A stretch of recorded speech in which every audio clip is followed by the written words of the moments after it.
गिबियावनो जोबोद मोजां मोननायखौ फोरमायबाय जे भुटान इन्डिया फ्रेन्डशिप एसोसिएशननि बिथिंजों भुटान इन्डिया फ्रेन्डशिप काप 2025 बेखौ जोंनि भुटाननि नैबे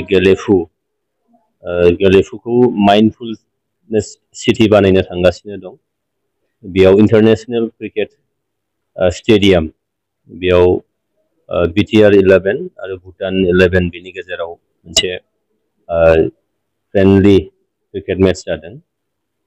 फैनानै जोबोद गोजोननाय मोनदों आरो बेबायदि मेचआ जोंनि गेजेराव जि मोनसे खाथिनि नसुंनि जि सोमोन्दो बेखौ गोजोर खालामगोन आरो गोख्रों खालामगोन। भुटाना जाहैबाय जोंनि नेइबार बियो मोनसे सार्वभौम राष्ट्रब्लाबो जोंनि इमिडियेट बिथांमोननि नसुङा जाहैबाय जों बड'लेण्डनि सुबुंफोर। बिनिखायनो इन्डियाजों फ्रेन्डशिपब्लाबो जितु जों इन्डियान जाहैबाय बिनिनो मोनसे क्रिकेट बे मोनसे काप बेखौ दिनै गिबि खेबनि थाखाय गेलेनाय जादों। आङो मोननैबो टीमनि गेलेगिरिफोरजों लोगोसे भुटान गभर्नमेन्ट आरो जोंनि BTR गभर्नमेन्टखौ आङो जोबोद बाख्नायनाय आरो साबायखर होदों। बेबायदि कापआ जोंनि गेजेराव मोनसे सोमोन्दो लाबोगोन आरो जितु जोंनि बिथांमोनहाबो जोंनि बड'लेण्ड ओनसोलजोंनो हान्थियो। जोंबो दिनै नसुंनि हादोर हिसाबै मोनसे गेलेफु जायखौ माइन्डफुलनेस सिटी बानायनो थांगासिनो दं।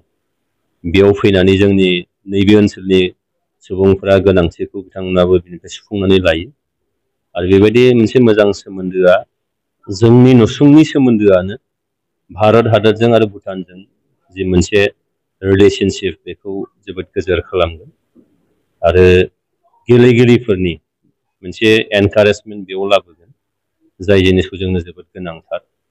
जोंनि बड'लेण्ड ओनसोलाबो गोबां रोखोमनि गेलेनायजों बियो जोबोरैनो मुंदांखा जादों। जेरै फुटबलनिफ्राय लानानै दिनै क्रिकेट आरो क्रिकेटआ जोंनियाव बारा पपुलार नङामोनब्लाबो दिनै बे लासै लासै फैबाय थादों आरो बे जाहैबाय जेन्टेलमेन्स गेम। क्रिकेट इज द जेन्टेलमेन्स गेम आरो क्रिकेटआव जोंनि BCCI वर्ल्ड रिचेस्ट बर्ड दङब्ला बे जाहैबाय BCCI, सेकेन्डआव अस्ट्रेलिया। दा बेनिखायनो बे क्रिकेटआ मोनसे रेभिनिउ जेनेरेट खालामो। भुटानाबो बेनि थाखाय जोबोद मोजां मोनसे रेभिनिउ जेनेरेट खालामनो निसय हागोन गेलेनायजों लोगोसे आरो भारत हिसाबैथ' जोंहा दंखायोआनोसै।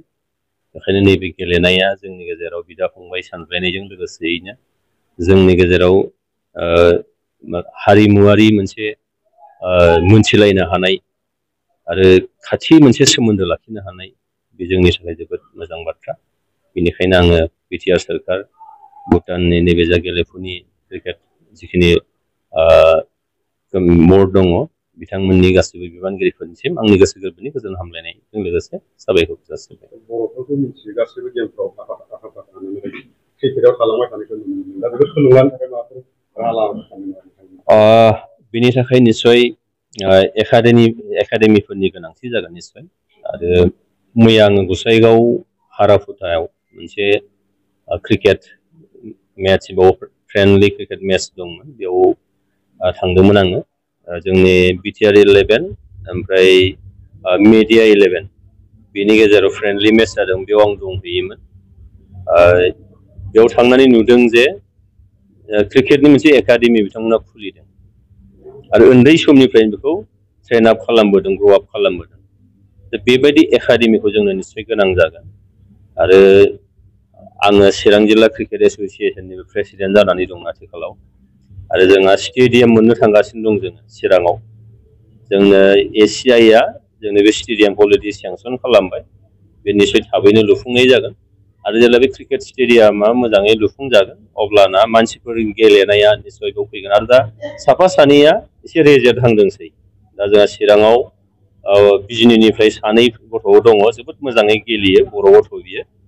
बेनिखायनो फुटबलावथ' जों दंखायोआनोसै दिनै क्रिकेटआवबो क्रिकेटआ मा खालामनो हायो बे बाथ्राफोरखौ जुदि जों एसे एवारनेस खालामोबा निस्सय जोंनावथ' नोङो देहानि जि गोहो बोलो बे दंखायो आरो बेखौ मोजां ट्रेन आप खालामनानै गेलेयोब्ला जों फुटबलाव जेरैहाय मुं आरजिनो हादों, आर्सारियाव जेरै मुं आरजिनो हादों, गुबुन गुबुन गेमाव जेरै मुं आरजिनो हादों, क्रिकेटआवबो निस्सय हागोन आंहा